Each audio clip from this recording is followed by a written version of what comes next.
Hello students, let's learn math subject grade 8 chapter number 13. Chapter name is direct and inverse proportions. I'll give you an example first. Mohan prepares tea for himself and his sister.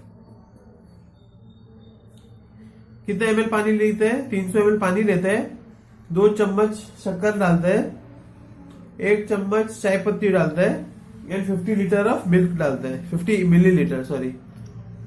How much quantity of each item will he need if he has to make tea for 5 persons. 2 लोगों के लिए इतना सारा सामान है, उसको 5 लोगों के लिए बनाना है तो कितना लगेगा?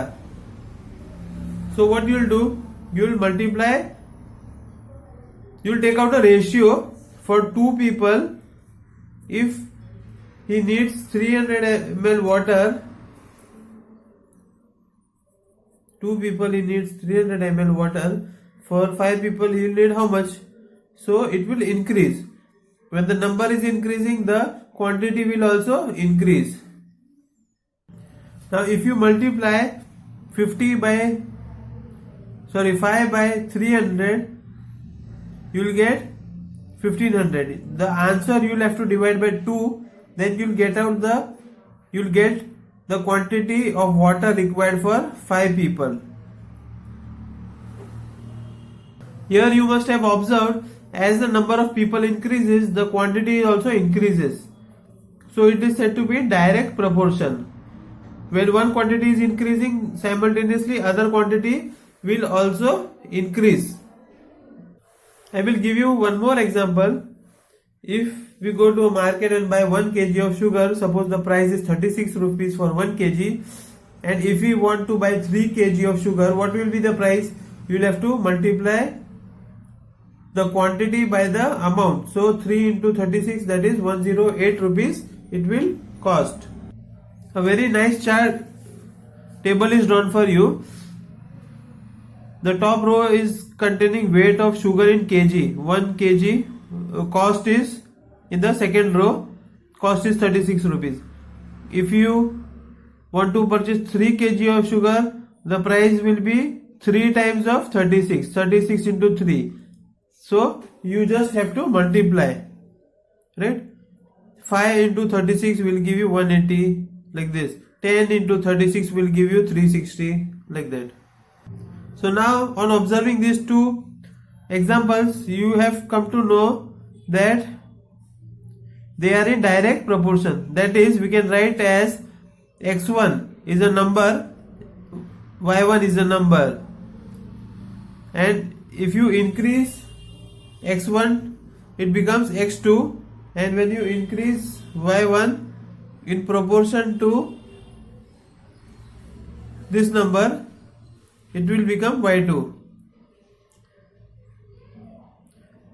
Okay, x and y, x1 and y1 are in a certain proportion. You have to increase that by the same proportion, so you will get the value as same. I mean to say that the ratios are in direct proportion. If you want to know the value of x, you can write constant into y1. Suppose x1 value is given and one constant value is given, so you will multiply that constant value into y1. You will understand this much better with the help of an example. Now you have to take a clock and fix its minute hand at 12. Minute hand is the longer hand in the clock. You have to fix that at 12. Okay, here, and you have to record the angle turned by the minute hand from its original position and the time that has passed in the following table. Now suppose 15 minutes have passed, that means the minute hand which was at 12, now it is at 3. So what is the angle turned? If you check the angle between 12 and 3, angle is 90 degrees. When the minute hand is turned to 6th position, that is 30 minutes, this position, then it is a straight line. So the angle made is 180 degrees. So you have to write here 180 degrees. Sorry, here 180 degrees. Now when the minute hand is at 45 means when the minute hand is at 9, it is 45 minutes, and if you check the angle, it is 270 degrees. And when it is at 12 again, so the minutes is 60 minutes, that is 1 hour it has taken total to complete that round, and the degrees if you measure will be 360 degrees. So now what you have to do, you have to find the ratio T divided by A. So here is T1 divided by A1, T2 divided by A2. If you divide T3 by A3, you will get the ratio. So when you observe, after dividing, as this minutes is increasing, minute hand is increasing, that means from 30 the minute is increasing to 45, then the angle is also increasing. So you can say that they are in direct proportion. Now observe this table where the values of x is given on the upper row and the value of y is given in the lower row. Now if you divide 20 by 40, the ratio will be 1 divided by 1:2. Just check on dividing all these individually, is it same? Then you can say that they are in direct proportion. If this is increasing by a certain amount or this is reducing by a certain amount, is this also reducing by a certain amount? If yes, then it is said to be directly proportional. Let's see one example.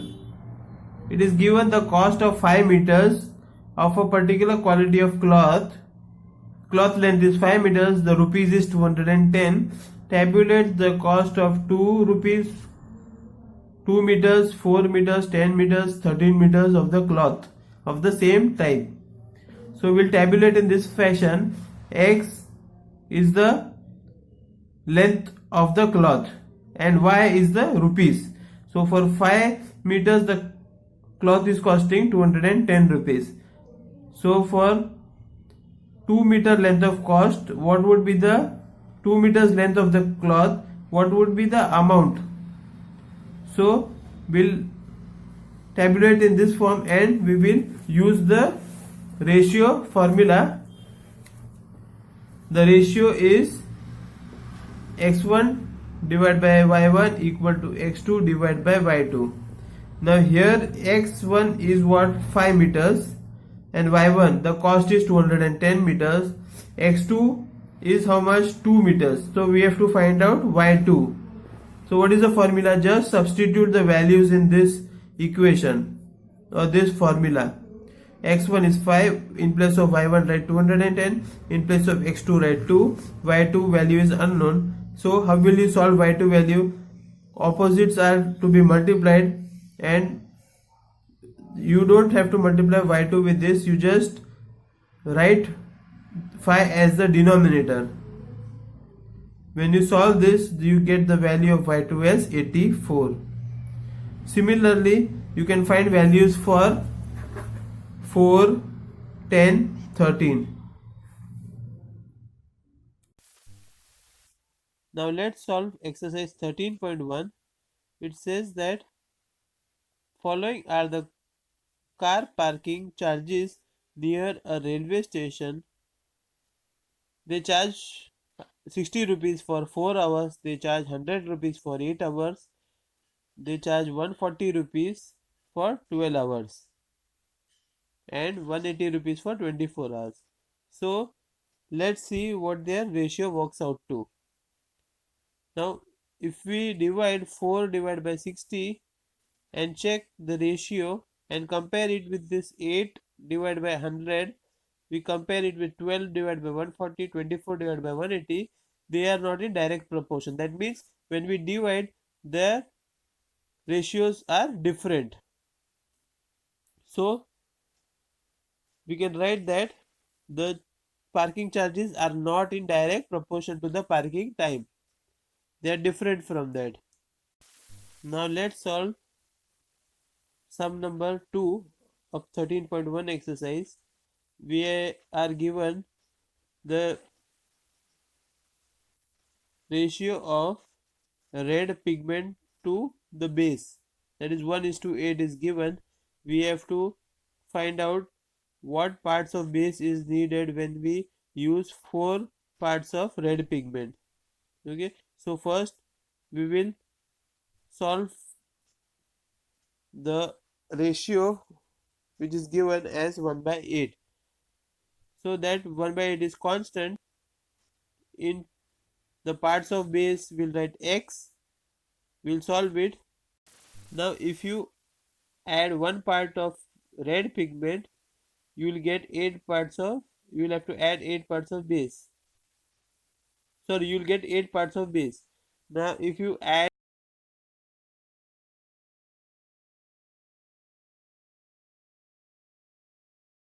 so what you'll do, you'll cross multiply. 8 into 4 will give you 32. So when you mix 4 parts of red pigment, you will need 32 parts of base. Here you can see that x and y are in direct proportion. The ratio of the values of x and y will remain constant. See here, you can see 4/32, 7/56, 12/96, so on. Now let's see question number 4. It says that a machine in a soft drink factory fills 840 bottles in 6 hours. So how many bottles are filled in 6 hours? 840 bottles. How many bottles will it fill in 5 hours? So if the 840 bottles take 6 hours, in 5 hours how many? It is a direct proportion. So less number of bottles will be required. That means less number of bottles will get filled because the time is also less. So how we have to solve it? See, 6/40, 6/840 is equal to 5/x. This proportion we'll write it like this, and then we'll find the value of x by cross multiplying. Okay, then we'll get the answer as 700 bottles will be filled in 5 hours. Now other examples you can solve as homework. Now let's learn about inverse proportions. Two quantities may change in such a manner that if one quantity increases, the other quantity decreases, and vice versa, means opposite of that. For example, if number of workers increases, the time taken to finish any work will decrease. Similarly, if we increase the speed, the time taken to cover any distance will decrease. So it is called inverse proportion. When one number is increasing, other will decrease. From this table you will come to know, if we increase the speed, first we are walking at 3 kilometers per hour, then we are running at 6 kilometers per hour, that means we are increasing the speed. If we go cycling 9 kilometers per hour, the time taken will be 10 minutes. While running it will increase. While walking it will be the maximum. By car, if we go at 45 kilometers per hour, that distance will take only 2 minutes to cover. So this is called inverse proportion. Now we had seen that the value of x varies inversely with y. Suppose if you take the speed in kilometers as x, the time taken as y, then you have seen that x is inversely proportional to y. When one increases, the other decreases.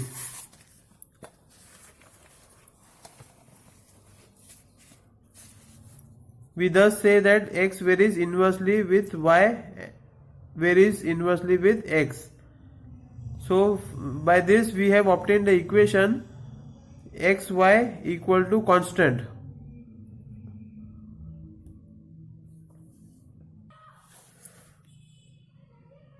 X is proportional to y. It is written like x is directly proportional to y. This is the way of writing. And when you write this x is proportional to 1 by y, that means it is inversely proportional.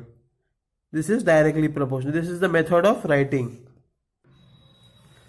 Now let's see one example which will help you to understand the inverse proportion much better. 6 pipes are required to fill a tank in 1 hour 20 minutes. How long will it take if only 5 pipes of the same type are used? You can see in this figure there are 6 pipes. So if you start all the 6 pipes together, it will take 1 hour 20 minutes to fill this tank, and instead of 6, if we reduce one pipe, then we'll see how much time it takes to fill the tank. Now here we have to write in this fashion: number of pipes is 6 and time taken is 80 minutes. 1 hour 20 minutes is 60 minutes, make 1 hour. 60 plus 20 is 80, and we have to find out how long will it take if only 5 pipes of the same type are used. So in place of time we'll write x. Now if the number of pipes is less, the time required will be more. So it is a case of inverse proportion. So how will we write? We will write 80 into 6 is equal to x into 5. This is the way of writing: x1 y1 equal to x2 y2. So we will find the value of x by cross multiplying 80 into 6 and divide by 5. This 5 will come here, so you get the value of x as 96. So it will require 96 minutes, that is 1 hour and 36 minutes. 1 hour is 60 minutes. From my 96, if you minus, you will get 36. So 1 hour 36 minutes it will take.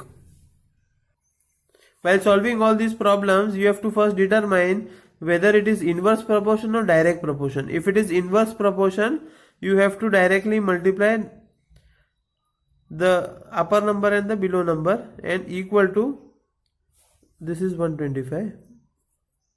The left hand side will be equal to the next number multiplied by the lower number. Now let's solve exercise 13.2. It says that which of the following are inverse proportion. Now we have to check according to the statements, imagine and decide whether it is direct proportion or indirect proportion. First one is the number of workers on a job and the time to complete the job. Any work is to be done. For that, if you deport, means if you employ 6 people to do any kind of work, in place of 6, if you increase that numbers to 10 people can complete the same job in less number of time, less number of hours. So it is the inverse proportion. In this, take example of time taken for a fixed journey and the speed of the vehicle, which we have seen. If the speed of the vehicle is more, the time taken will be less. So we have done this earlier. Now let's see what does question number 2 say. It says, in a television game show, the prize money of 1 lakh is to be divided equally amongst the winners.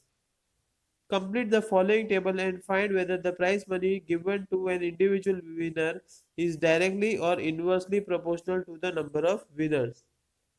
So first of all, we'll make this column number of winners and the price for each winner. Right? If the number of winners is 1, prize money is 1 lakh. If the number of winners is 2, prize money is 50,000. So like this we will write it down. That means if the number of winners is more, the prize money will become less. So it is inversely proportional. So how will you write now? If the number of winners is 4, you have to find out the price for each winner. So 4 into x will be equal to 1 into 1 lakh. With this you will get the value of x. X will be 25,000. That is, if the number of winners is 4, the prize money each will get is rupees 25,000. Similarly, we'll solve all the required number of winners, that is 20 winners. You have to, the question is given for 20 winners. Okay, if the number of winners are 20, each will get rupees 5,000. So these are the type of sums which you will have to do. The fifth question, it says that a farmer has enough food to feed 20 animals in his cattle for 6 days. How long would the food last if there were 10 more animals? If there were 10 more, obviously that food will last for lesser amount of days, right? Because all the cattle eat the same food, same quantity of food. So it is inversely proportional. Now once we have decided which proportion it is, inverse or direct, we will go ahead for solving that. So how will you write? Now 24 into 6 is written. Actually here is a mistake. Instead of 24, that should be 20. So the formula will be 20 into 6 will be equal to 30 into x. And we'll find the value of x. So the value of x when solved will give you 4 days. So the food will last only for 4 days since the number of animals is more. Similarly, you can solve all other examples. Let's take example 10. It says that 2 persons could fit new windows in a house in 3 days. When 2 people work, they can complete that job in 3 days. Now out of that, one person fell ill before the work started. So there is only one person working now. He will take more number of days, right? Second part of the question is how many persons would be needed to fit the windows in 1 day? If that work has to be done in 1 day, how many number of persons would require? Will require more number of persons. So we'll start the first part of the equation. First part of the problem we'll try to solve. It says that number of persons is 2, then the days required is 3, and one person fell ill before the work started. So number of persons is 1, and the number of days in which he will complete the work is x. So 2 into 3 is equal to 1 into x. Then we'll get the value of x as 6. Second one, that work has to be completed in 1 day. 2 and 3 remains same, right? And number of persons we have to find out, so it will become x. So put in that formula, you will require 6 persons to complete that job in 1 day. Now I hope it is clear how you have to solve this. With this we have completed the chapter. Rest sums which have been given you, complete them as homework and submit it. Thank you, students.